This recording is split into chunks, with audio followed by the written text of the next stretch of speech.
إن الحمد لله والصلاة والسلام على من لا نبي بعده أما بعد فأعوذ بالله من الشيطان الرجيم بسم الله الرحمن الرحيم أن اشكر لي ولوالديك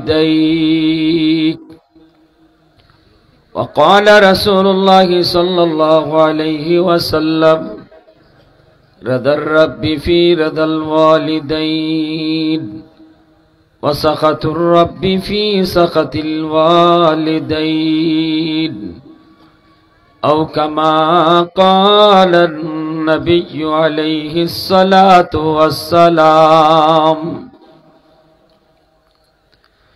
أي حبيبي किबरिया तुम पर सलाम ऐ हमारे दिलरुबा तुम पर सलाम दिल सदा कहता रहा तुम पर सलाम ऐ इमामुल अंबिया तुम पर सलाम मस्जिदे अक़सा में जुमला अंबिया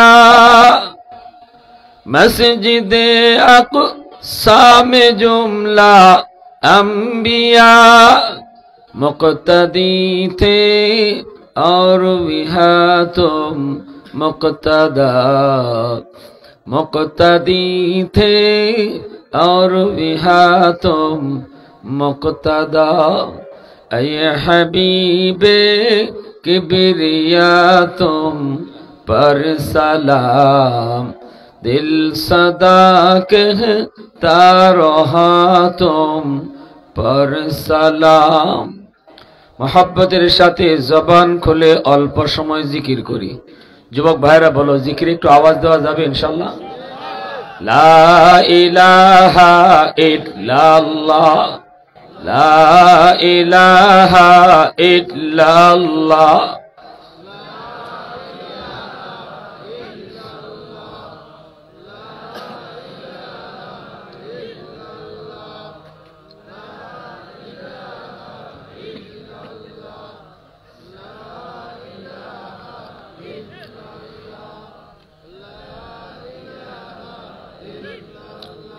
ये जिक्र खुदा दिल में सदा रखने दिया कर और नक्शे खुदा दिल में जमा रखने दिया कर क्या जाने हक इस्लाम है कोई फضل इलाही हर वक्त दौरे क़ल्ब खला रखने दिया कर मुर्शिद की नजर गज़ बसर से न होती है क्या खुश नजरी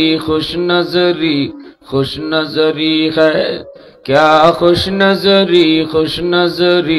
खुश नजरी है दिल तूर के दिल जोर दिया सबका खुदा से क्या दिल शिकानी है क्या दिल शिकानी है ला इलाहा इल्लल्लाह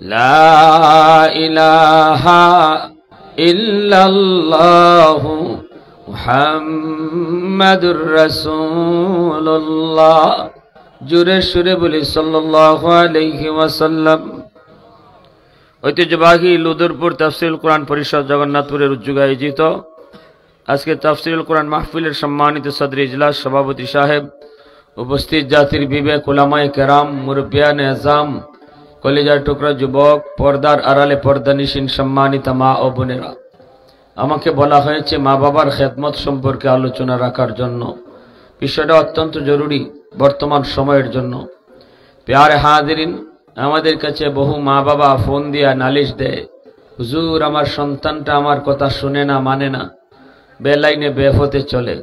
কত মা কান্না করে, রাতকে রাত, দিনকে দিন।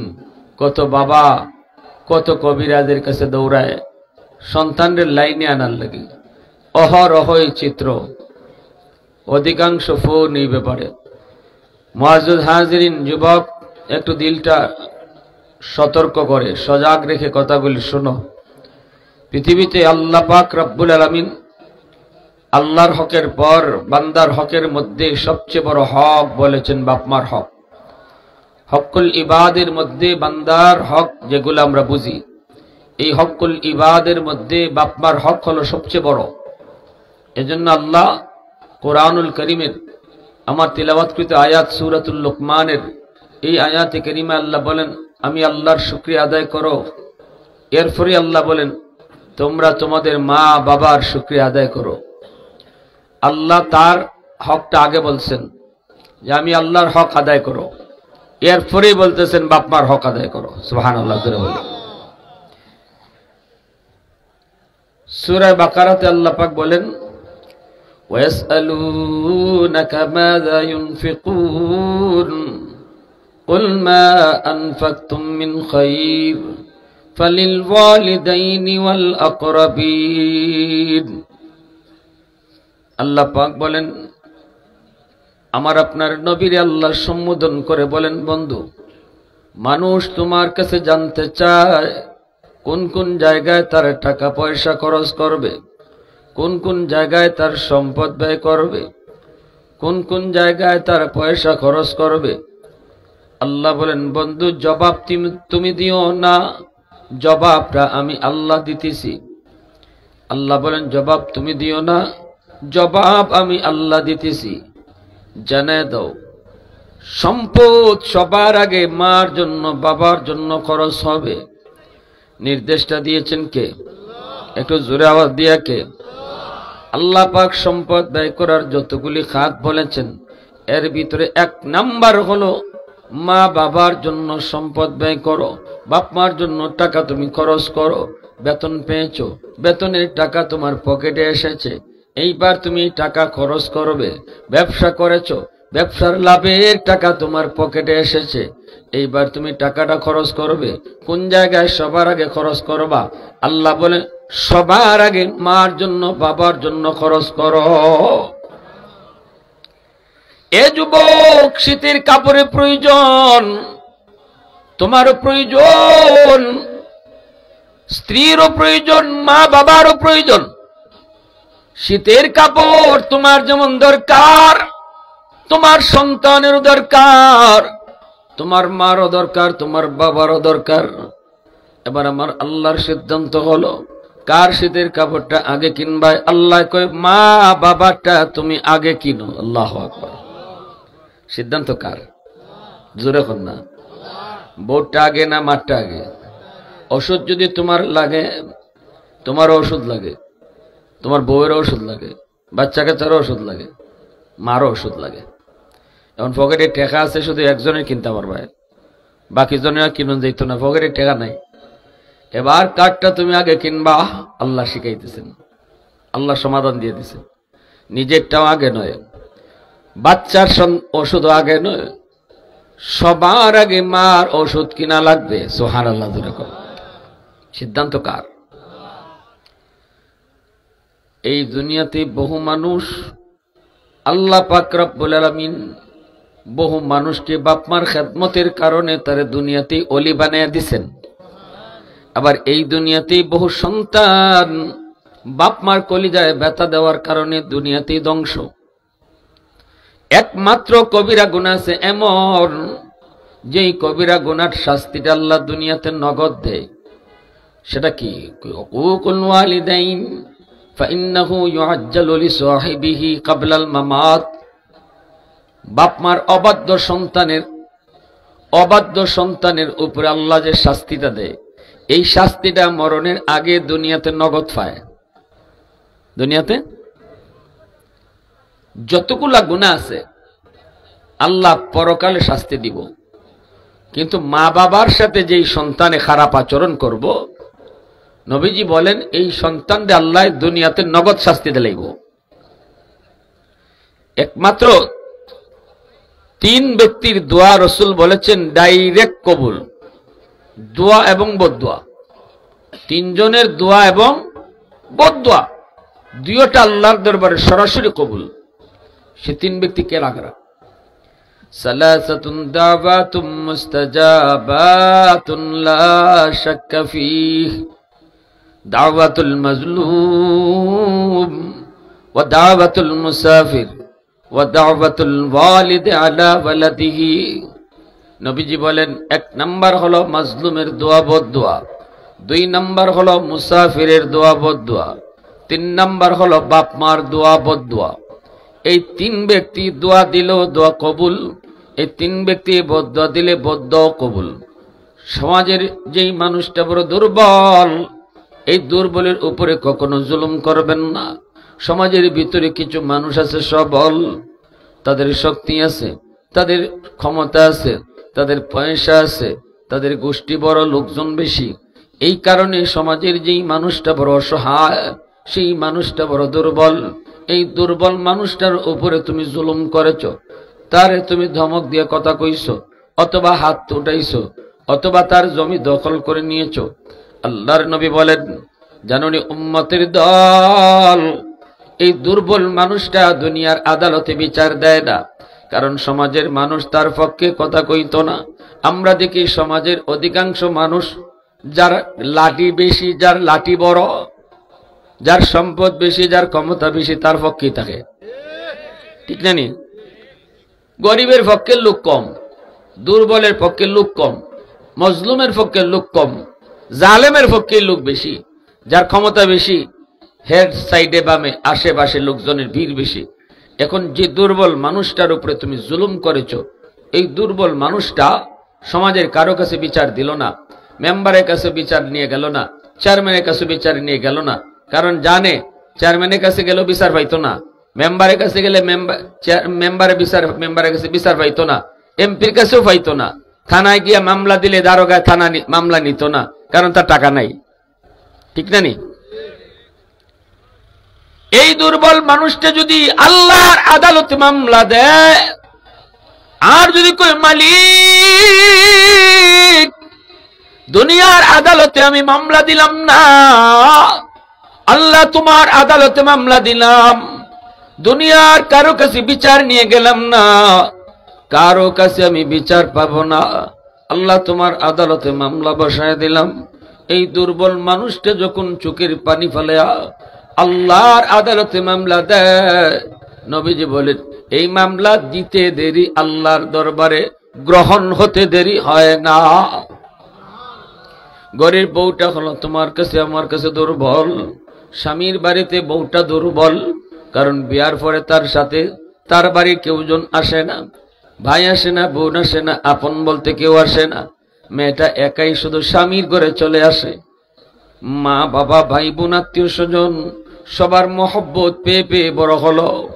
কিন্তু যখন বিয়ের সময় হয়, স্বামীর হাত ধরে স্বামীর বাড়িতে চলে আসে, এ সময় তার সাথে কেউ আসে না। এজন্য যদি আমি স্বামী তার উপরে টর্চারিং করি, মানসিকভাবে শারীরিকভাবে যদি টর্চারিং করি, সে বিচার দিব কার কাছে?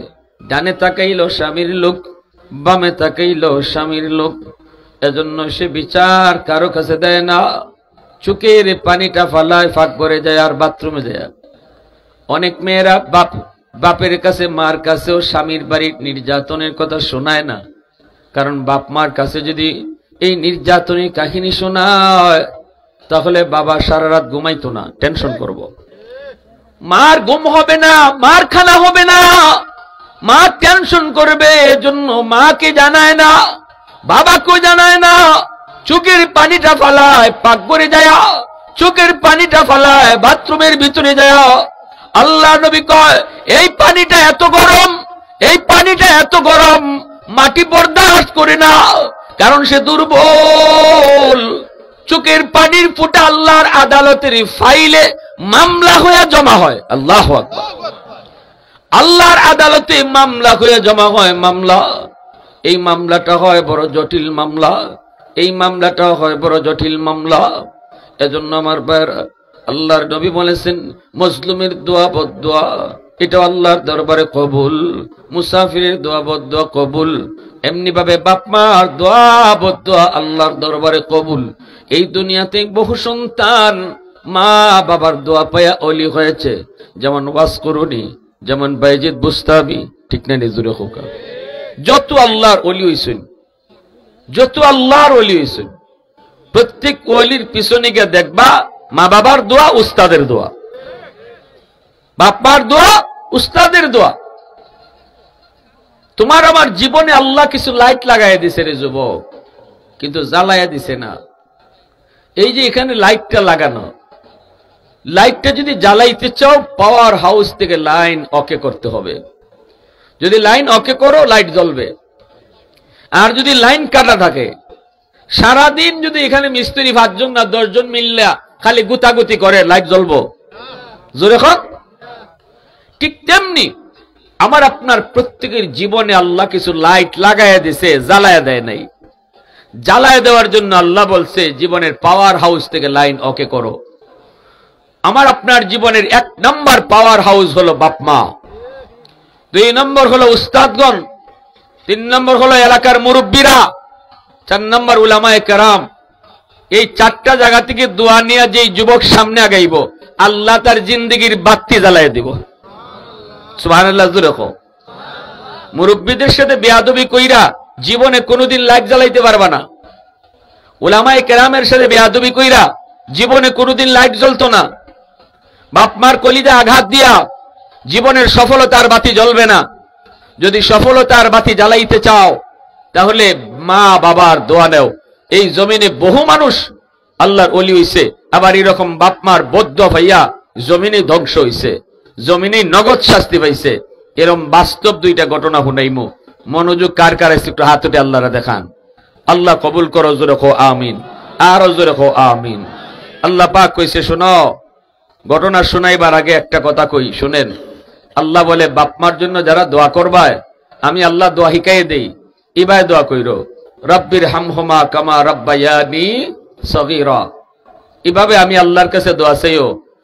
তা আল্লাহ যদি দোয়া কেমনে আমরা চাইতাম শিখায়া দেয়, তাহলে বোঝা গেল এবার চাইলে আল্লাহ একবারে নিঃসন্দেহে কবুল করব, ঠিক না? ফ্যাক্টরির মালিকে যদি কয় আমার কাছে তুমি চাকরি নিতে আইছো, আরো তো 100 জন আইছে, তো তোমার আমার পছন্দ হইছে, আমার কাছে দরখাস্ত কেমনে লিখতে হয় আমি তোমার শিখাই দেই। ফ্যাক্টরির মালিক যে চাকরি নিব, সে যদি তোমার দরখাস্ত শিখাইয়া দেয়, তাইলে কিতা বুঝো আর কেউ চাকরি হোক না হোক তার যে ওই বইটার কোনো সন্দেহ আছে? কোনো সন্দেহ আছে? আল্লাহ দোয়া কবুল করবা, হি আল্লাহ যদি দোয়া শিখাইয়া দেন, তাইলে বোঝা গেল এইবার দোয়া করলেই আল্লাহ কবুল করে নেব। আওয়াজ দেখুন না গেলে সুবহানাল্লাহ। আল্লাহ পাক বলেন কেমনে দোয়া করবা? দোয়া করার সময় বলবা, মালিক আমার আব্বা আম্মার উপরে তুমি রহম করো, যেইভাবে শিশুকালে আমার আব্বা আমার আম্মা আমার উপরে রহম করেছেন। আল্লাহ কয়, বান্দা শিশুকালে তোমার মা তোমার বাবা তোমার উপর কেমন মায়া করছে, কেমন দরদ দেখাইছে, তোমার জন্য কেমন কুরবানি করেছে, তুমি হয়তো ভুলে গিয়েছো, কিন্তু আমি আল্লাহ ভুলি নেই। শিশুকালে তোমার মা সারা রাত মাতার পাশে দাঁড়ায় দাঁড়ায় তোমার পাহারা দিয়েছে, তুমি অসুস্থ, আমি দেখেছি, আমি আল্লাহ দেখেছি। তোমার মা আমি আল্লাহর কাছে আবদার করছে, মালিক আমার হায়াতটা সন্তানরে দিয়ে দিলাম, আমার সন্তানের হায়াত তুমি বাড়ায়া দাও। গভীর রাত, গভীর রাত বাবা তোমাকে কুলে নিয়া কাঁদে নিয়া পাগলের মতো ডাক্তারের কাছে দৌড়াইছে। সেদিন বাবার শরীরে রোগের অভাব ছিল না। আমি আল্লাহ জানি তোমার বাবা অসুস্থ, কিন্তু নিজের জন্য পাগল হয় নাই, পাগল হয়েছে তোমার জন্য। আল্লাহু আকবার। ওই দিন আমি আল্লাহর সবকিছু মনে আছে। বান্দা জন্যই বাপ মার কথাটা তুই ভুলবি না, শিশুকালের কথাটা আমি আল্লাহর ইয়াদ করে দিবি। কুমিল্লা শহরের একটা বাস্তব ঘটনা শোনাই।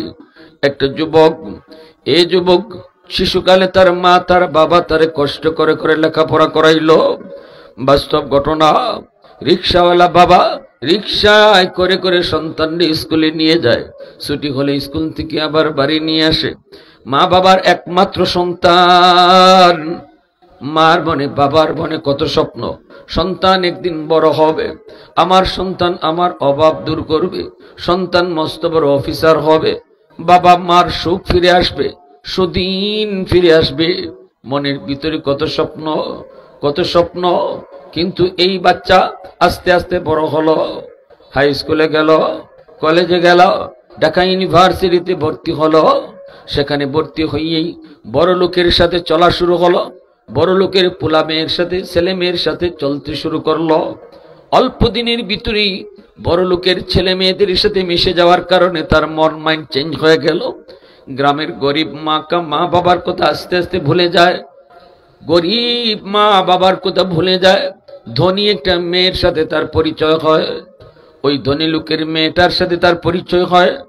এক পর্যায়ে সে এক অফিসারের মস্ত বড় অফিসার হয়, হেড বস হয়। আর মেয়ের বাবা তার কাছে বিয়া দিয়ে দেয়, গুলশানে তারে বাসা দিয়ে দেয়।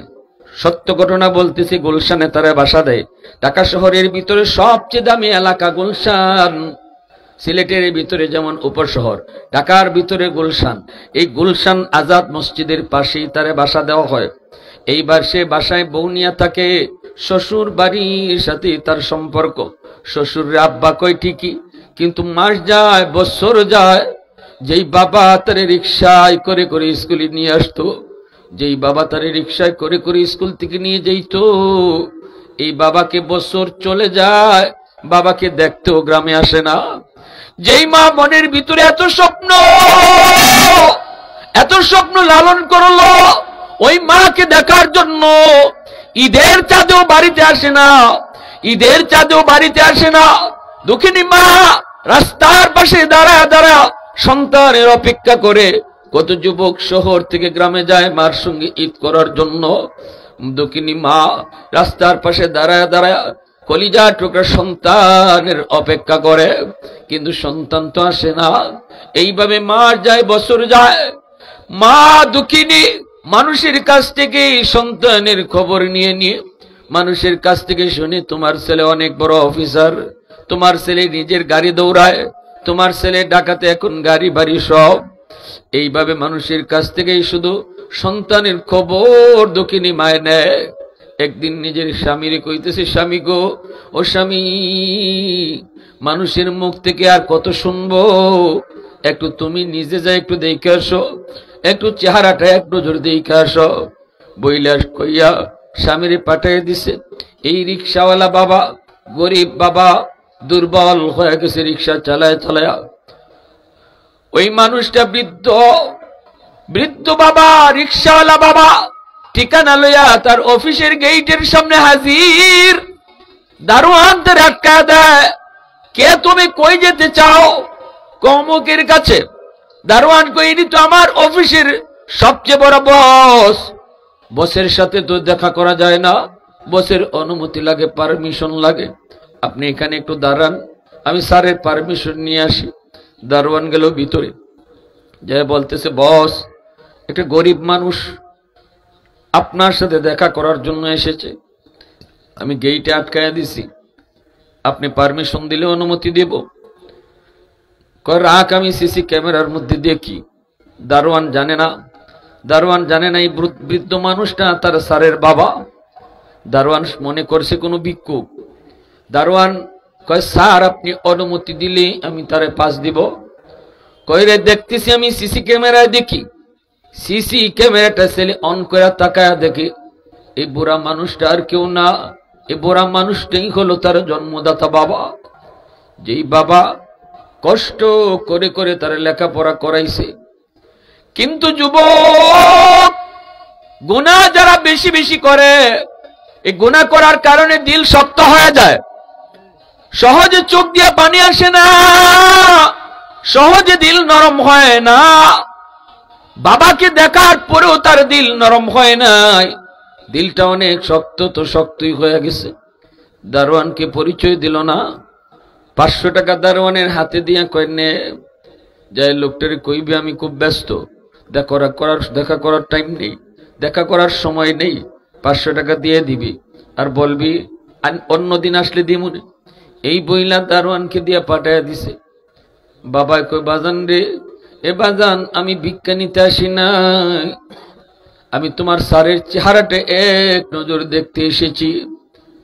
আমি ভিক্ষুক না, আমি সাইল না, আমি সওয়াল করতে আসি নাই, আমি 500 টাকা 1000 টাকা নেওয়ার জন্য আসি নাই, এক নজর শুধু আমার সন্তানের চেহারা দেখতে এসেছি। আমি ওই কলিজার টুকরো সন্তানের চেহারা দেখতে এসেছি, যেই ছেলেটাকে রিকশায় করে করে স্কুলে নিয়ে বড় করলাম। আজকে যেই ছেলের কারণে আমার বিবি তার মা সন্তান সন্তান কইরা কইরা বিছানায় পড়ে কান্না করে, ওই ছেলেটার এক নজর দেখতে এসেছি। দারোয়ান তখন চিৎকার দিয়া মাটিতে বসে গেছে। দারোয়ান কই চাচা আপনি আমার স্যারের বাবা হন? বলে হ। দারোয়ান চা আফসোস করে লাভ নাই, ছেলে আর আপনার নাই। 20,000 টাকা মাসে বেতন পাই, 5,000 টাকা আমার খরচের জন্য শুধু রাখি, 15,000 টাকা আমার আব্বা আম্মার জন্য গ্রামে পাঠিয়ে দিই। আর আমার স্যারে 2 লক্ষ টাকা বেতন পায়, আপনার 500 টাকা দিয়ে বিদায় করে। চাচা কান্না করেন না। দারোয়ান চোখের পানিটা মুইসা দিয়ে বিদায় দেয়। এইদিকে বাবা যখন শুনছে, বাবারে কইতেছে বাবা একটু যাও না, আগে আকো তোমার আব্বা এসে দেখা করার জন্য। দারোয়ান কান্না করে আর কই চাচা কইয়া লাভ হবে না, আপনি যে আমার স্যারের আব্বা এটা আমার স্যারে ভালো করে দেখছে, সিসি ক্যামেরার মধ্যে দেখছে, অতএব পরিচয় শোনায় লাভ নাই, লাভ নাই, লাভ নাই, লাভ নাই, আপনি চলে যান। এই কথা বলতেই বাবা দাঁড়ানো থেকে মাটিতে বসে গেল, কপালে হাতটা রেখে কই মালিক তোমার দরবারে বদ্দুয়া দিলাম না, মালিক তোমার দরবারে হেদায়েতের দোয়া করি, আমার সন্তান রে তুমি বুঝ দিও, হেদায়েত দান কইর। বাড়ির দিকে রওনা দিয়ে দিছে যুবক। এইদিকে তার মা দাঁড়া রইছে, স্বামী আসবে। স্বামীর দিকেই দৌড়ে গে বিবি জড়ায় ধরছে, স্বামী গো কও না আমার সন্তানের চেহারাটা কেমন, কেমন দেখে এসেছো, কও না, তুমি কও না। বাবা তো ছেলের দেখতেই পারে নাই, কেমনে বিবিরে কইব চেহারাটা কেমন, কেমনে কইব। চোখ দিয়ে টলমল টলমল করে চোখের পানি পড়তেছে বাবার। এইদিকে স্বামীর বারবার শুধু জিগাইতেছে। স্বামী এক পর্যায়ে ডাক দেয়া কই বিবি গো, ও বিবি কি কইমু, চেহারা দেখলে তো কইমু, চেহারা দেখলে তো কইমু, চেহারাটা কেমন। তোমার ছেলে মস্ত বড় অফিসার, মস্ত বড় অফিসার, আমার সাথে দেখা করার টাইম তার নাই, গেট থেকে আমারে ফিরাইয়া দিছে, 500 টাকা দিছে, আমি আনি নাই, আমাকে সিসি ক্যামেরায় দেখছে, সে চিনছে, এরপরও দেখা করে নাই। এই কথা বলতেই দুঃখিনী মার কলিজাটা ছিঁড়ে গেল, কলিজাটা ছিঁড়ে গেল। বসাত দাঁড়ানো থেকে মাও বসে গেল। এ শিক্ষিত মা, শিক্ষিত বাবা, যদিও অভাবী কিন্তু জ্ঞান আছে। মায় কই মালিক বদ্দুয়া দিলাম না, আলেমদের জবানে শুনছি বাপ মা যদি বদ্দুয়া দেয় কবুল হয়ে যায়। আল্লাহ আমার আর কোনো সন্তান নাই, কষ্ট পাইছি এরপর বদ্দুয়া দেই না, আল্লাহ তুমি আমার সন্তানকে বুঝ দিও, বুঝ দিও। আল্লাহ আল্লাহ তুমি আমার সন্তানকে বুঝ দিও। এই বইলা মায় বাবা দুইজন, একজন আরেকজনে দুইরা বাড়িতে চলে আসছে। এইদিকে দিন যায়, মাস যায়, বছর যায়, রমজান মাস হাজির। ওই যুবক জুম্মার নামাজ পড়ার জন্য গুলশান আজাদ মসজিদে ঢুকলো। তখন গুলশান আজাদ মসজিদে জুম্মার নামাজ এখনো পড়ান যাত্রাবাড়ির হযরত মাহমুদুল হাসান দামাত বারকাতুহু, আল্লাহর বহুত বড় ওলি। ইনি জুম্মার নামাজ পড়ান গুলশান আজাদ মসজিদে। জুম্মার দিন রমজান মাস, খুতবার আগে তিনি বয়ানে মিম্বরে বসছেন। ওই অবস্থায় যুবক মসজিদের ভিতরে ঢুকছে নামাজ পড়ার জন্য। নামাজ পড়ার জন্য ঢুককেই দেখে মিম্বরের মধ্যে বসা আল্লাহর ওলি। এই দিনে ওনার বয়ান ছিল মা বাবার খেদমত। এত সুন্দর করে করে কথাগুলি বলতেছেন, এত সুন্দর করে করে কথাগুলি বলতেছেন, এত হিট দিয়ে আঘাত করে কথাগুলি বলতেছেন। প্রতিটা কথাই যুবকের কলিজার মধ্যে তীরের মতো লাগতেছে। যুবক মনে করতেছে যেন আল্লাহর ওলি তারে টার্গেট করে কথাগুলি বলতেছেন। কারণ আমার রাসূল বলেছে, যেই সন্তানের উপরে তার মা নারাজ, বাবা নারাজ, এই সন্তানের সারা জীবনের সব নামাজ রোজা হজ যাকাত লইয়াও যদি আল্লাহর সামনে দাঁড়ায় আর তার বিরুদ্ধে বাপ মার মামলা থাকে, কোনদিন তার আমল লইয়া সে জান্নাত পাবে না। এমন ভাবে কথাগুলি দিলের ভিতরে লাগলো, যুবক কান্না শুরু করে দেয়, সেজদার মধ্যেও যে কান্না করে। এইবার যুবক কান্না করে আর কই, মালিক আমি মস্ত বড় ভুল করে ফেলেছি, আল্লাহ তুমি আমারে সুযোগ দিবাইনি, আল্লাহ আমার মার কাছে বাবার কাছে মাপ চাওয়ার সুযোগ তুমি দিবাইনি। এই বলে যুবক জুম্মার নামাজটা কোন রকম পড়ছে। নামাজের ভিতরে যুবকের দিল ঘুরাইয়া দিছে কে? একটু জোরে আওয়াজ দিয়া বলো কে? ওই যে বাপ মায় কইছিল আল্লাহ তুমি বুঝ দিও, আল্লাহ বুঝটা দিয়া দিছে। উসিলা হলো একজন আলেমের বয়ান। আল্লাহু আকবার, জোরে কও। উসিলা হলো একজন আলেম, একজন আল্লাহওয়ালার বয়ান। জুম্মার নামাজটা পড়ি যুবক তাড়াতাড়ি মার্কেটে গেল, বাসায় গেল না, যে মার জন্য একটা সুন্দর শাড়ি কিনলো, বাবার জন্য লঙ্গি কিনলো, অনেক রকমের ইফতারি আইটেম কিনলো, আর শুধু কাঁদতেছে, শুধু কাঁদতেছে, চোখ দিয়ে শুধু পানি পড়ে, শুধু আল্লাহরে কয়, মালিক আমারে তুমি মাফ করো, আমার আব্বা আম্মার কাছে মাফ চাওয়ার সুযোগটা দিবাইনি, জানি না গো মালিক, জানি না আমার মা দুনিয়ায় জীবিত আছেনি না নাই, জানি না গো মালিক বাবা দুনিয়াতে জীবিত আছেনি না নাই, আল্লাহ তুমি আমার মাপ চাওয়ার সুযোগটা দিবাইনি। এই বইলা সে বিভিন্ন রকমের ইফতারি বাজার সদাই লইয়া কুমিল্লা গ্রামের দিকে রওনা দিয়ে দিল। তখনকার সময় 2টা ফেরি পার হওয়া লাগতো। এই 2টা ফেরি পার হতে হতে অনেক দেরি হয়ে গেল। যুবক কুমিল্লা শহরে যখন পৌঁছল তখন তারাবির নামাজ শেষ, সবগুলি মানুষ যার যার মতো ঘুমায় পড়তেছে। কিছুক্ষণ পরেই সেহরি টাইম হয়ে যাবে। ওই অবস্থায় শহরে ভিতরে ঢুইকা যুবক ডানে বামে খুঁজতেছে, কোনো রিক্সানি পাওয়া যায়, গ্রামে তো যাওয়া লাগবে। মানুষজন জিজ্ঞেস করে, মানুষরা কয়, যুবক এত রাতে কেউ তোমাকে নিয়ে গ্রামে যাবে না, কেউ এখন রিক্সা টানবে না, কারণ কিছুক্ষণ পরে সেহরির টাইম, সবাই যার যার মতো নিয়ে সবাই ঘুমায় পড়ছে। যুবক কান্না করে আর কয়, কও আমি কেমনে যাব, আমার যাওয়া লাগবে, আমার মা দুনিয়া আসেনি না, নাই আমি জানি না, আমার যে কোনো মূল্যে গ্রামে যাইতে হবে। একজন মানুষে ডাক দিয়ে কয়, যুবক মনে হয় একটা রিক্সাওয়ালা তোমারে নিয়ে যাইতে পারে, আমরা তারে দেখেছি রাতের অন্ধকারে সে মাঝে মাঝে টিপ দেয়, কারণ তার টাকার বড় প্রয়োজন, গ্রামে তার বিবি বিছানায় পড়া, ওষুধ নিয়ে যাইতে হয়, এজন্য আমরা দেখেছি লোকটা সারা জীবন রিক্সা টেনে টেনে বাঁকা হয়ে গেছে, গুজা হয়ে গেছে, মনে হয় ওই লোকটা তোমাকে নিয়ে যাইতে পারে, একটু সামনের দিকে আগাও, দেখবা বড় একটা দোকানের সামনে রিক্সাটা রাইকা দোকানের বারান্দার মধ্যে বসে বসে রাত কাটায় দেয়, কোনো গ্যারেজে রাখে না, গ্যারেজ ভাড়া দিতে পারবে না এজন্য রাখে না। যুবক হাঁটতেছে, হাঁটতে হাঁটতে দেখে টিকি বড় বারান্দার সামনেই একটা রিক্সা দাঁড়ানো। যুবক আস্তে আস্তে কাছে গেল, চোখ দিয়ে কিন্তু তার তখনও পানি পড়ে, কতটা অনুতপ্ত হয়েছে যুবক। গেছে যে দেখি হয় একটা লোক, বুড়া লোক, মাফলার দিয়ে মুখটা পেঁচায় রাখছে, আর এইভাবে বইয়া বইয়া রাত কাটায় দিতেছে কাস্টমারের আশায়।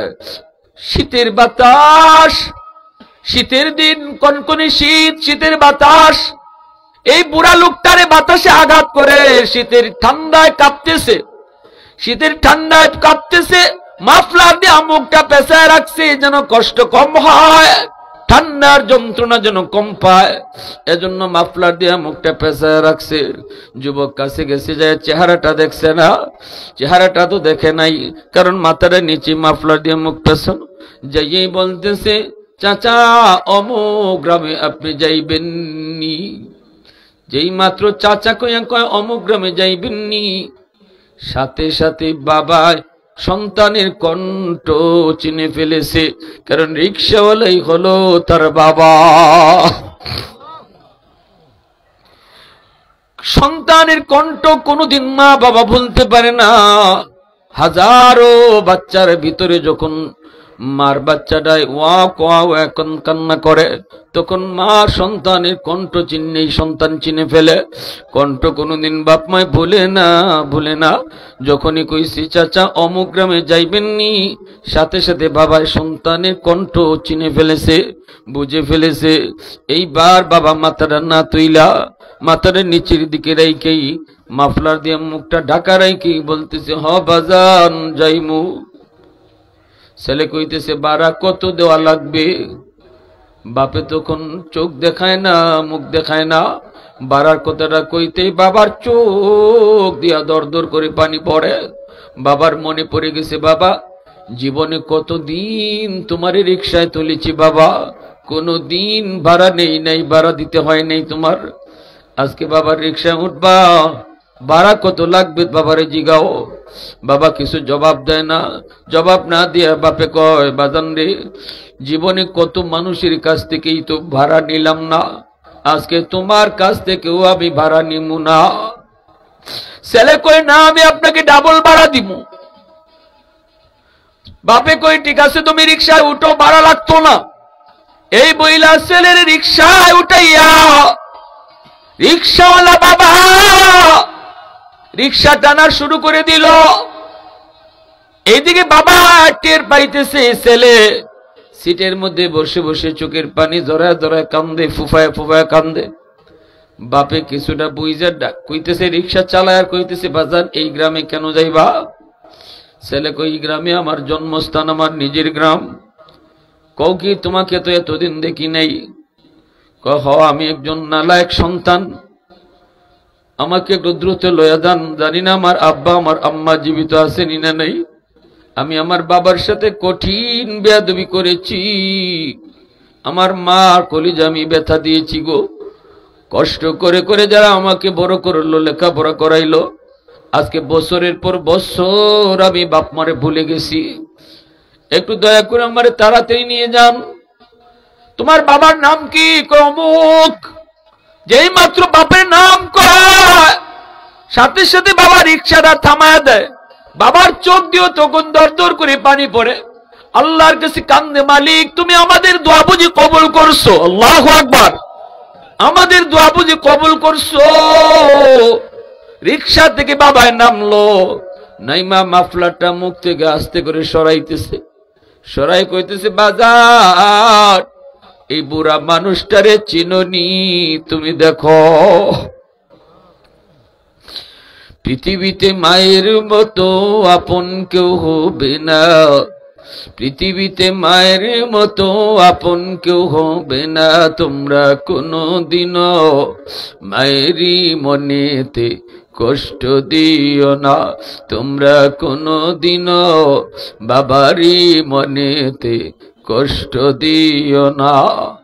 কত পাপী মন আছে মাকে কষ্ট দেয়, মায়ের মনে কষ্ট দিয়ে অভিশাপ নেয়। মায়ের মনে কষ্ট দিলে খোদা যে সহে না, বাবার মনে কষ্ট দিলে খোদা যে সহে না। তোমরা কোনদিনও মায়েরই মনেতে কষ্ট দিও না, তোমরা কোনদিনও বাবারই মনেতে কষ্ট দিও না। মুসলমানের আওয়াজে কোন আল্লাহু আকবার, আর একটু জোরে কোন আল্লাহু আকবার। এইদিকে যুবক বাবার পা জড়ায় ধরে কান্না শুরু করে দিয়েছে। বাবার টান দিয়ে বুকের মধ্যে উঠায় কপালে চুমু খায়। বাবার কষ্ট সাথে সাথে ভুলে গেল। বাবাকে কোলে করে নিয়ে জড়ায় ধইরা সন্তান গ্রামের ভিতরে যায় যখন আম্মা কয়া ডাক দিছে, যেই মা বিছানায় পড়ে কাতরাইতেছে, যেই মা বিছানায় পড়ে কাতরাইতেছে, সন্তানের আম্মা ডাক শোনা মাত্রই মা সাথে সাথে সুস্থ হয়ে গেছে। বুকের মধ্যে নিয়ে কুলের মধ্যে নিয়ে মা চুমু খায়। এ যুবক, সন্তান যত অপরাধী করুক না কেন, বাপ মার কাছে মাপ চাইতে দেরি, বাপ মায় মাফ করতে দেরি হয় না। যেই মাত্র মা কইয়া ডাক দিয়েছে, মার সব কষ্ট ভুলে গেছে। আল্লাহ পাক এজন্যই কইছে, যুবক যারাই আমি আল্লাহর কাছে বাপ মার জন্য দোয়া করবায়, শিশুকালের কথা ইয়াদ করায় দিও। কারণ শিশুকালে মা কত মা নিজে না খায়া তোমারে খাওয়াইছি। 4টা ডিম রান্না হইছে 4 জনের জন্য, মা নিজে ডিমটা খায় না, সবাই যার যারটা খাইলো। কারণ মা জানে আগামীকাল স্কুল থেকে আইসেই তুমি কইবা আমার পেটে ক্ষুধা লাগছে। অভাবের সংসার কোন রকম চলে। স্কুল থেকে আইসেই যখন আমি কইলাম মা পেটে ক্ষুধা লাগছে, মার সাথে সাথে তখন তার ওই লুকানো ডিমটা সন্তানরে দিয়া দেয়। সন্তান খায় আর কয় মা তুমি খাইছনি। মা তখন সন্তান মাথায় হাত বলে একটা মিশা কথা কয়। মায় কয় বাজার আমি খাইছি তুমি খাও। জীবনে এমন কত মিশা কথা মায় সন্তানের সাথে সংসারের জন্য কইছে, ঠিক কিনা জোরে খাও। কত মিশা কথা মায় সংসারের স্বার্থে কইল। আজকে যুবক তুমি ওই মার কবরের পাশ দিয়া চইলা যাও, অথচ মার জন্য হাতটা উঠাইতে তোমার একটু মন চায় না রে। মা কবর থেকে কান্না করে আর কই বাজান ওই মিশা কথা কওয়ার অপরাধে আল্লাহ আমার আটকাইছে। বাজান তুই যদি কবরের পাশে একটু দাঁড়ায় হাতটা উঠায় কইতে আল্লাহ আমার আম্মারে তুমি মাফ করো। মিশা কথা কইলো আমার লাগে কইছে আল্লাহ মাফ করো। বাজান তুই হাতটা উঠে চাইতে দেরি আল্লাহ আমার আযাব মাফ করে দিতে দেরি হইতো না। নবীজি মদিনার কবর জান্নাতুল বাকির পাশ দিয়া নবী যাইতেছেন। নবীজির সাথে সাহাবায়ে কেরাম, আল্লাহ নবীর অন্তর চুকে আল্লাহ দেখায় দিছেন। এই কবরের ভিতরে একজন যুবকের আযাব, সাপে কামড়ায়, আগুনে পোড়ায়, আর মা মা কয়ে চিৎকার করে কান্না করে। নবীজি দেখতেছেন অন্তর চোখে, সাহাবায়ে কেরাম দেখেন না। কবরের আযাব আল্লাহ মানুষে দেখায় না। মানুষে যদি আল্লাহ কবরের আযাব দেখাইতো দুনিয়াদারি বন্ধ হয়ে যাইত। কবরে আযাব আল্লাহ মানুষের চোখের আড়াল করে রাখছে। কবরে আযাব যদি মানুষ দেখতো, রাতের অন্ধকারে কবরের পাশ দিয়ে তুমি যাও, দিনের বেলাও তুমি ডরা যাইতে না। কবর যদ্দূর দেখা যায় এত দূরের ভিতরে কেউ বাড়িঘর বানাইতো না। মা মারা গেলে লাশ নিয়ে যাইতো না, বাপ মারা গেলে লাশ নিয়ে কবরে যাইতো না। যদি কবরের আযাব আল্লাহ মানুষে দেখাইতো, এজন্যই দুনিয়ার নিজাম বন্ধ হয়ে যাইতো। আল্লাহ মানুষের চোখের আড়াল করে রাখছে। নবীকে আল্লাহ দেখাইছে কবরের ভিতরে যুবকের আযাব। আল্লাহ নবী রহমতের নবী এইবার আযাবটা দেখা মাত্রই সাহাবায়ে কেরামদেরকে বলেন সাহাবীরা রে এই যুবকের আযাব হইতেছে কবরে। আমি রহমতের নবী আল্লাহর দরবারে হাত উঠায় সুপারিশ করমু, তোমরা আমার সাথে আমিন আমিন বলবা। সাহাবায়ে কেরাম নবীর সাথে হাত উঠাইছেন। নবীজি আল্লাহর কাছে যুবকের আযাব মাফ হয় যেন আল্লাহর কাছে সুপারিশ করলেন। সাহাবায়ে কেরাম আমিন বললেন, কিন্তু যুবকের আযাব বন্ধ হয় না। নবীজি আবারও হাত উঠাইছেন, আবারও সাহাবীর আমিন কইছেন, যুবকের আযাব বন্ধ হয় না। আবারও নবী হাত উঠাইছেন। এইভাবে 3 বার নবী হাত বাড়াইলেন। সাহাবায়ে কেরাম আমিন বললেন, যুবকের আযাব বন্ধ হয় না, আযাব তো বন্ধ হয় না।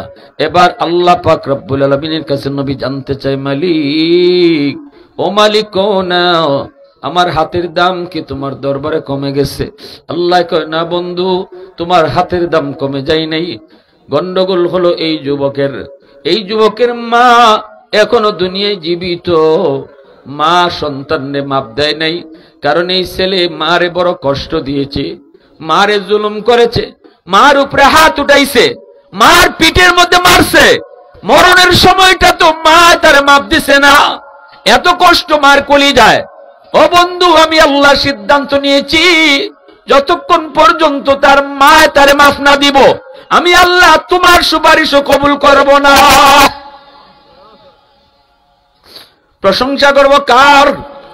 একটু আওয়াজ দিয়া কও না কার? আর একটু জোরে মালিকের নাম কার? वहदत की हिफाजत नहीं बेक़ुव्वत बाजू, वहदत की हिफाजत नहीं बेक़ुव्वत बाजू, आती नहीं कुछ काम हक़ खुदा दाद, ऐ मर्द खुदा तुझको क़ुव्वत नहीं हासिल, जा बैठ किसी गार में अल्लाह को कर याद, ये सच है कि बातिल की तरफदार नहीं हम, गद्दार न समझो हम गद्दार नहीं हम, फूलों की तरह नरम मिजाज अपना है नजर हम तीरी नहीं नेज़ा व तलवार नहीं हाँ हम तीरी नहीं नेज़ा व तलवार नहीं हाँ সাথে সাথে নবীজি কয় সাহাবীরা দ্রুত যাও তার মাকে যায় ডাক দাও আমি নবীর সালাম পৌঁছাও সাহাবায়ে কেরাম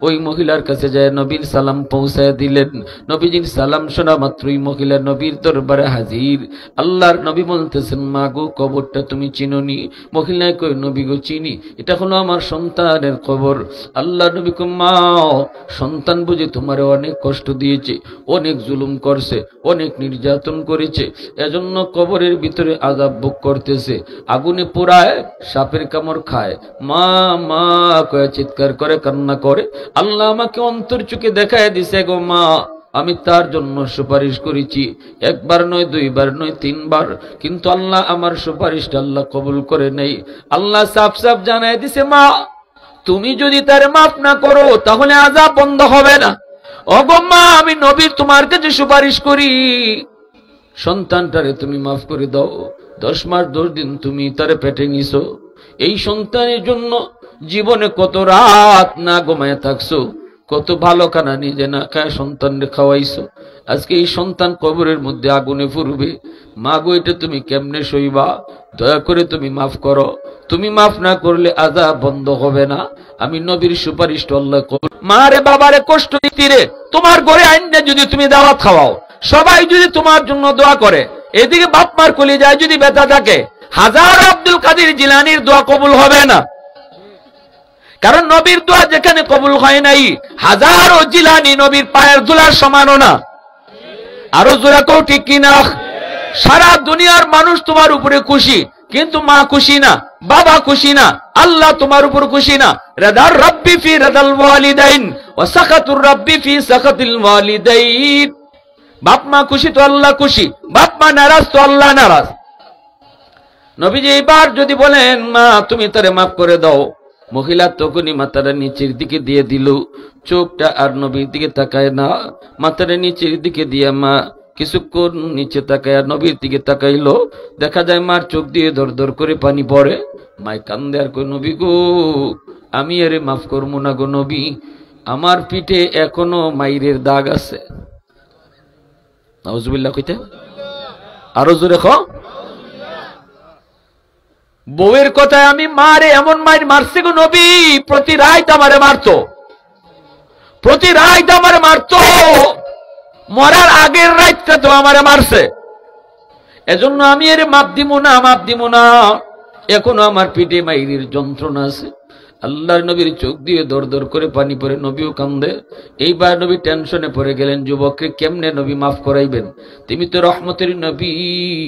রহমতের নবী তো এইভাবে পাশ দিয়ে যেতে পারেন না একটা না একটা ব্যবস্থা তো করতেই হয় সাথে সাথে নবী আল্লাহর কাছে আবদার করে মালিক একটা আবদার করি এটা তুমি অন্তত রাইখো আল্লাহ কই কি আবদার কও নবী কই মালিক আমারে তুমি যেইভাবে কবরের আযাবটা দেখায়া দিছো এইভাবে তার মারেও তুমি দেখায়া দাও কারণ আমি নবীর মন বলে মা যদি নিজের চোখে সন্তানের কষ্ট দেখে তাহলে মার দিল নরম হয়ে যাবে আল্লাহ পাক কই দোস্ত তোমার এই সুপারিশটা আমি কবুল করলাম আল্লাহু আকবার জোরে কও সাথে সাথে মার চোখের সামনে আল্লাহ পাক রব্বুল আলামিন ওই কবরে আযাবের দৃশ্যটা আমার চোখের সামনে আল্লাহ তুলে ধরলেন এখন নবীও দেখতেছে মায়ও দেখে সাহাবীরা আযাব দেখে না কিন্তু নবী দেখে আর মায় দেখতেছে মা যেই মাত্র দেখছে সন্তানের কবরে আযাব হয় আর মা মা কয়ে চিৎকার করে কান্দে সাথে সাথে মার কলিজার মধ্যে গিয়ে লাগছে কারণ পৃথিবীতে বাপ সন্তানের সাথে মার এমন একটা রক্তের সম্পর্ক রে যুবক বিদেশ বাড়িতে সন্তান যদি মারা যায় দুনিয়ার কেউ না জানলেও সবার আগে মায় টের পায় আওয়াজ দেয়া কো ঠিক কিনা এটা রক্তের বাঁধন এটা রক্তের বাঁধন এটা টেলিফোন লাগে না এই সম্পর্কের মধ্যে কোনো কানেকশন লাগে না এটা অদৃশ্য কানেকশন আল্লাহু আকবার মা যেই মাত্র দেখছে যুবকের কবরের ভিতরে আযাব সাথে সাথে মা দিলটা নরম হয়ে গেছে এমনি মা চিৎকার দেয়া কয়, নবী গো, আমি তো বুঝি নাই আমার সন্তান এত কষ্টে আছে গো নবী। কেমনে আমি মারে মা মা কয়ে ডাকতেছে। ওগো নবী, আমার দিলের ভিতরে যত ব্যথা ছিল সব আমি ভুলে গেছি। সাথে সাথে আল্লাহ যুবকের আযাব আল্লাহ বন্ধ করে দিছে। এজন্য বলি যুবক, এই দুনিয়াতে বহু সন্তান মারে বাবারে কষ্ট দিয়া নগদ শাস্তি পাইছে। করাচির হযরত হাকিম আক্তার সাহেব করাচির মসজিদে নামাজ পড়েন, যুবকের হাত বাঁধা কাপড় দিয়া নামাজ বড় সুন্দর করে পড়লো। করাচির হযরত কই, যুবক সুন্দর করে নামাজ পড়ছো কিন্তু হাত কাপড় দিয়ে ফেসানো কেন? যুবক কই, হুজুর আমার হাতের মধ্যে ফসা, দুর্গন্ধ বের হয়, কাপড় দিয়ে যদি পেঁচায় না রাখি কেউ টিকতে পারবে না। আল্লাহর ওলি কই, তাহলে ডাক্তার দেখাও না কেন? কই, হুজুর সব ডাক্তার দেখানো শেষ, কেউ রোগ ধরতে পারে না, ফসা খালি উফরে উঠতেছে, হাত পুরা হাত লয়ে যাইতেছে, বুঝছা? অ্যান্টিবায়োটিক হাই অ্যান্টিবায়োটিক দেয় কিন্তু রোগ বালা হয় না। হুজুর কয়, তাহলে ঘটনা কি? কয়, হুজুর ডাক্তারি রোগ ধরতে পারছে না, আমি আমার রোগ ধরে ফেলাইছি। এই কইয়ে ওই যুবক কান্না শুরু করে দিছে। হুজুর, আমি আমার মার গর্ভে একমাত্র সন্তান, আমার জন্মের কিছুদিন পরে আব্বা মারা গেছেন। মা মানুষের বাড়িতে কাম কাজ কইরা কারো কাছ থেকে ধার ঋণ আইনা আমারে পড়ালেখা করাইছে। আমি কলেজে গিয়া ভার্সিটিতে গিয়া সুন্দরী একটা মেয়েকে বিয়ে কইরা, শিক্ষিত মেয়ে বিয়া কইরা, বড় লোকের মায়া বিয়া কইরা লই আইছি বাড়িত। আমার আম্মায় কইতেছে, বাজান রে, বড় লোকের মেয়ে বাড়িত নিয়ে আইছো, আমি গরিবের মারে মা কইয়া ডাকতো না? আমি কইছি, না মা টেনশন কইরো না, ভয় নাই, সে খুব ভালো মানুষ, ভালো ঘরের ফুরি, ভালো সংঘরের ফুরি। ভালো করে মনে রাখবেন, বিয়া শাদীর ব্যাপারে ফাইলাম দিকে উফরে যাই গিয়া এটা কইরো না, মাতে নেবা পইতে ফাইলাম দিকে উফরে যায়, লন্ডনের দিকে ফাল দিও না। বিয়া এটা ডং না, এটা খেলা না। বিয়ার সাথে সারা জীবনের সুখ শান্তি জড়িত। ওই তোমার ঘর জান্নাতের টুকরো হইব, আর নাইলে জাহান্নামের টুকরো হইব। লন্ডনের সুখ দিত না, লন্ডনে আরাম দিত না, শান্তি দিত না। বউ যদি তেরা বেড়া হয়, বউ যদি, আর তেরা বেড়া তো তুমি খুঁজবা, তুমি যদি তেরা বেড়া খুঁজো তো তেরা বেড়া ভাইবা। গিয়া যদি গান কয়টা জানো, নাইস জানো নি, তে না শুনে বেরিয়ে ভাইবা। আর গিয়া যদি কোরআন তেলাওয়াত বালা করে ভারনি, নামাজ কয়ক্ত সঠিকভাবে যদি কইলিতে পারে, ফজরের রাকাত কয়, ফজরের কয় রাকাত, ফজরের কয় রাকাত, ঠিক না নি? তাই কইন 10 রাকাত, ফজরে কয় রাকাত? নানি আসলা দ্বারা, নানি খুব চালাক, নানি কয়, তুই খালি আমার পাশ আজকে লাগে, ফজরে যে 4 রাকাত এটা আমার একা লাই কছি, জামাই রেখো। নানি কি জাত, নানি চিন্তা করেন, ফজরের যে 4 রাকাত নামাজ এটা আমার একা লাই কস, জামাই রেখো, হেরা রেখো। কিতা বুঝলা? সিলটি নানি নি, হ্যাঁ? ইরম যদি খুঁজো, যে যেমন খুঁজবা ইরম পাইবা। আজকে জগন্নাথপুরের যুবকরা যদি এই নিয়ত করে যে আমরা প্রিয়াঙ্কা চোপড়া দিকে বিয়া করতাম না, আমরা বিয়া করবো আল্লাহ ওয়ালি দিকিয়া, না সুন্না না, লন্ডনে না, বুরকা যদি ঠিক মতো পরে তে বিয়া করবো, আর যদি দেখি বুরকা চলে না বিয়া করতাম না। যুবকরা যদি সবাই তোমরা এরকম একটা সঙ্গ তৈরি করে লাও, সমিতি বানাই লাও, তাইলে বুরকা ছাড়া যে কলেজে যায়, স্কুলে যায়, এরা বিয়া দিত কার কাছে? ফোনতে যদি বিয়া না করেন দিত কার কাছে? যুবকরা চাইলে পুরা সমাজ বদলাইতে পারে। বাংলাদেশ যে বদলাইছে, এটা কেডায় বদলাইছে? যুবকরা বদলাইছে, ঠিক কিনা? জোরে কও। সারা দুনিয়ার মানুষে দেখছে বাংলাদেশের যুবকরা কিতা পারে, ঠিক কিনা? তে আমাদের দেশের যুবকরা যদি চায়, তাহলে যুবতী মেয়েরা পর্দা থামাইতো না, মানে 14 গোষ্ঠী হামাইব পর্দা। খালি নাইলে বিয়া কইরো না, কইলাও বিয়া করতাম না, খালি কথা কইলে শেষ, আমসা সহন করলে বই তখন, ঠিক কিনা? এজন্য যুবকদের চিন্তা চেতনা পরিষ্কার রাখো, দিন মুখে আনো। আমি পরিষ্কার সব জায়গায় যুবকদেরকে নিয়ে কথা বলি। যুবকরা যদি চেঞ্জ হয়ে যায়, গোটা সমাজ চেঞ্জ হয়ে যাবে। সমাজের মেরুদণ্ড, গোটা দেশের মেরুদণ্ড যুব সমাজ। আলহামদুলিল্লাহ অনেক খুশি লাগে যে আজকে এক সময় যুবকরা গান বাজনা করাইতো, যাত্রা করাইতো, এখন তো বাংলাদেশে যেদিকে যায় এদিকে যুবকরাই ওয়াজ মাহফিল করায়, ঠিক না নি? এটা চেঞ্জ হইছে না? আর হইব। একজনে আমার কি তুই তো ওয়াজ করে, এখনো ক্ষেতের আইলই কাটে। আমি কইলাম ক্ষেতের আইল কাটে না, যদি ওয়াজ না থাকতো তো এখন তো আছে ক্ষেতের আইল, তোমার খল্লা কাটলো না। ওয়াজের কারণে ক্ষেত আছে, আর ওয়াজ না থাকলে তোমার খল্লা কাটলো না। কে আইল কাটা? মানুষের খল্লা কাটা। ওয়াজে এদ্দুর বাসায় রাখছে, যে পরিমাণে গুনার আওয়াজ হয় এই পরিমাণে আল্লাহ রসুলের আওয়াজ হয় হতো না। লাগি গড়ে গড়ে মোবাইল চলতেছে, প্রতিনিয়ত গান বাজতেছে, নাটক সিনেমা চলতেছে, প্রতিদিন গুনার আওয়াজ, মুহূর্তে মুহূর্তে গুনার আওয়াজ। সেই অনুপাতে কোরআন হাদিসের আওয়াজ কদ্দূর হয়? এরপরও কিছু মানুষ খালি ওয়াজ দেখি হইতো, ওয়াজ দেখি হইতো, তোমার মাথা হইতো, ওয়াজ দেখি হইতো। এদূর যে সমাজ বাচ্চা আছে, টিকে আছে, এটা ওয়াজের উসিলায়। এতটুকু তো চেঞ্জ হয়েছে। এক সময় তো আমরা ছোটবেলা দেখছি খালি যাত্রা আর যাত্রা, সারা রাত পর্যন্ত যাত্রার মাঝে গিয়া গান বাজনা শুনছেন। আর খাইতার সাহেব আসলা খালি যাত্রা ভ্যান্ডেল ভাঙ্গা, ঠিক না নি? মুজাহিদে জামান আল্লাহর ওলি, আল্লাহ তুমি তোমার ওলির কবরকে জান্নাতের উচ্চ মাকাম বানায় দাও। আরো জোরে আল্লাহু আকবার। আল্লাহ আমার ভাই, আমি তো শুনছি হুজুর যে ভাই যাইতে এইবার গেলে পুরোই যাত্রা আগে শেষ। ওই সিলেট এক্সিবিশন হয়েছে জিয়াউর রহমানের আমলে, তাই এই সময় পুরা টাটকা যুবক আমরা ওস্তাদরা হইছেন, গেছেন। তখন সব হুজুররা বড় বড় মাইক লইয়া লইয়া বড় বড় স্লোগান দিতেছে, গরম গরম বক্তৃতা দিতেছে। এইদিকে নাইস ঠিকই চলছে, আর হুজুরদের মিটিং ওই দিকে চলছে, কিন্তু সাহস করে কেউ যাইতে পারে না। প্রেসিডেন্টের নির্দেশ পুলিশের উপরে যে যে হামাইতে চাইব এর বুকে গুলি করবায়।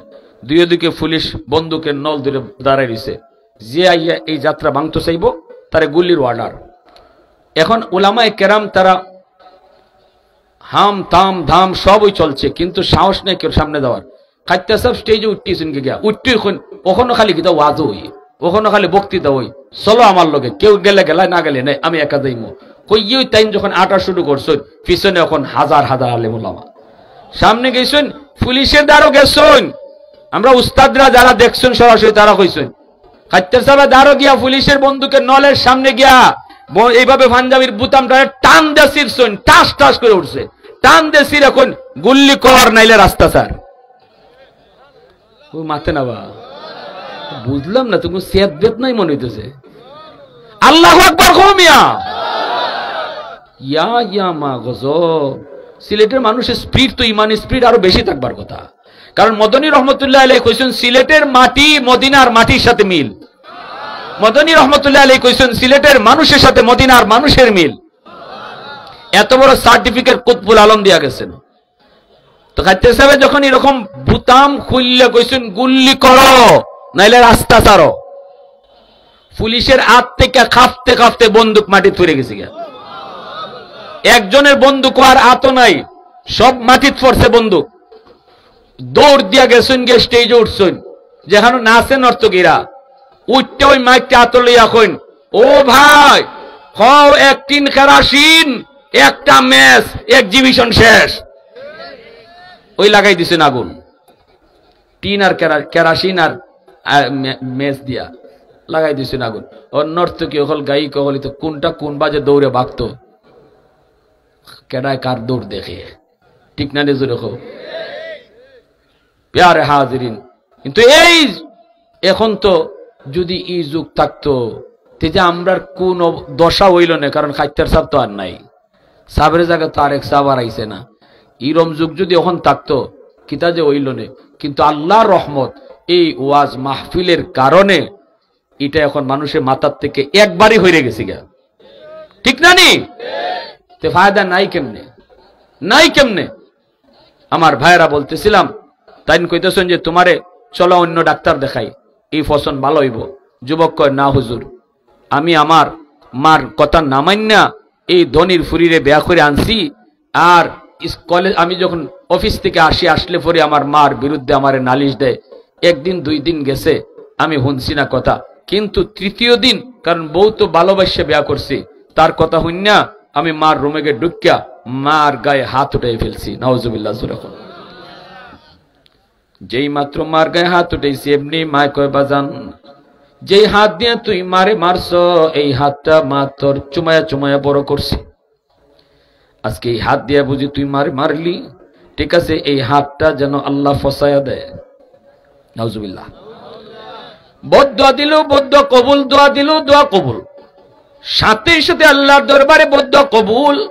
যুবক কই হুজুর কিছুদিন পরে আমি দেখলাম আমার হাতের মধ্যে একটা ফোড়া দেখা দিয়েছে, এই ফোড়া থেকে পচন শুরু হয়েছে, এত দুর্গন্ধ বের হয়, এই পচন ভালো করার জন্য অ্যান্টিবায়োটিক, হাই অ্যান্টিবায়োটিক দেওয়া হলো, কিন্তু কোনোভাবেই পচন ভালো হয় না, এই ফসা ভালো হয় না। ডাক্তাররা কয় আমরা তো কিছুই বুঝলাম না, কেন তোমার ফসা ভালো হয় না? আমি বলছি ডাক্তার আমি রোগ ধরে লাইছি, আমার রোগ হইল আসমানে, চিকিৎসা চলছে জমিনে, আগুন লাগছে শেরপুর, ফানি দেয় ফরিদপুর, জীবনে কোনোদিন এই আগুন নিববে না। হুজুর আমি আমার মার গায়ে হাত উঠাইছিলাম, এইবার এই ফসন এমন ফসা, এখন এলাকার মানুষেরা আমাকে এলাকা থেকে বের করে দিছে। সুন্দরী বউ, যেই বউয়ের মায়ায় পড়ে আমি মার গায়ে হাত উঠাইছি, এই বউটাও বাপের বাড়ি চলে গেছে। এখন আমি রাস্তায় রাস্তায় ঘুরি, মসজিদে মসজিদে কান্দি, হুজুর আল্লাহ আমারে মাফ করবনি। এ যুবক একটা হাদিস তোমারে শোনায় সান্ত্বনা দেই, আল্লাহর ওলিও এই হাদিসটা শোনাইছেন, আবু দাউদ শরীফের রাওয়ায়াত, মান যারা কবর আবাওয়াইহি ফি কুল্লি জুমআতিন গুফিরা লাহু কুতিবা বাররান। নবীজি বলেন জুম্মার দিন যদি কোনো সন্তান বাপ মার কবর জিয়ারত করে, আল্লাহ পাক ওই কবর জিয়ারতের উসিলায় দুনিয়ায় যদি সে অনিচ্ছায় বাপ মারে কষ্ট দিয়া থাকে, এই কবর জিয়ারতের উসিলায় আল্লাহ তারে মাফ করে দিবে। বাধ্য সন্তানের তালিকাভুক্ত আল্লাহ বানায় দিব জুম্মার দিন যদি কবর জিয়ারত করি। কারা কারা রাজি আছে একটু হাত উঠে আল্লাহরে দেখাও, আল্লাহ কবুল করো। আর যার বাপ মা দুনিয়ায় জীবিত আছেন, রসুল বলেন রাতের বেলা ঘুমাইবার আগে বাপ মারে যে সন্তানে খুশি করে ঘুমাইব, তার জন্য সকাল হইতেই জান্নাতের দরজা খোলা। আর যদি এই রাত্রে সন্তানের মৃত্যু হয়, যে এই রাত্রে মা বাবারে খুশি করে ঘুমাইছে, তাহলে আর কোনো আমল না থাকলো এই আমলের উসিলা আল্লাহ তারে জান্নাত দিয়ে দিব। খুশি করার তরিকাটা কি আমি কয়ে দিই, আজকে গিয়ে মশারিটা টানায় দিবাই বাপ মার নিজেরা, বউ রাতে করায়ও না, অন্য কেউ রাতে না, মা বাবার মশারিটা নিজে টানায় দিবাই। যদি গিয়া দেখো মা মশারি টানানি হয়ে গেছি গিয়া, তে মার মাথার পাশে বৈশা একটু তেল দিও, মাথার পায়ের মধ্যে একটু তেল লাগাই দিও, বাবার মাথার পাশে বৈশাখ কপালে হাতটা রেখে কই আব্বা শরীরটা এখন কেমন লাগে, অথবা বাবার কপালটার মধ্যে একটু হাত দিয়া একটু তেল কপালে লাগাই দিও, তাল্লাতে লাগাই দিও। এই যে এতটুকু করছো, বাবার দিল কিন্তু খুশি হয়ে গেছে। রাসূল বলেন মান আসবাহা মুতিআন লিল্লাহি ফি ওয়ালিদাইহি আসবাহা লাহু বাবানে মাফতুহান মিনাল জান্নাহ। এই রাত যেই যুবক মারে বাবারে এতটুকু খুশ করে ঘুমাইছে, সকাল হতেই তার জন্য জান্নাতের দরজা আল্লাহ খুলে দিছে। কারা কারা রাজি আছি আল্লাহ তুমি কবুল করো, সবাই বলেন আমিন, আরো জোরে বলেন আমিন। ওয়া আখির দাওয়ানা আনিল হামদুলিল্লাহি রাব্বিল আলামিন। সবাই দোয়াতে শামিল থাকবা। জি মুহতারাম হাজিরিন, আল্লাহ রাব্বুল আলামিনের দরবারে শুকরিয়া আদায় করি। মহান রাব্বুল আলামিন আমাদেরকে 19তম তাফসীরুল কোরআন মাহফিল সম্পন্ন করার তৌফিক দান করেছেন। সম্মানিত উপস্থিতি, আমাদের এই তাফসীরুল কোরআন মাহফিল প্রতিষ্ঠালগ্ন থেকে সাবেক কমিশনার নাম ধরে দোয়া করবেন। আমরা এই তাফসীরুল কোরআন মাহফিলকে যুব সমাজে প্রতিষ্ঠা করতে পেরেছি। তাদের মধ্যে অন্যতম এলাকার প্রবাসী মরহুম সাবেক 2 বারের কাউন্সিলর জনাব মামুন আহমেদ, তিনি আমাদের মধ্যে থেকে কিছুদিন আগে দুনিয়ার জিন্দেগি শেষ করে তিনি আখিরাতের জিন্দেগিতে পাড়ি জমিয়েছেন।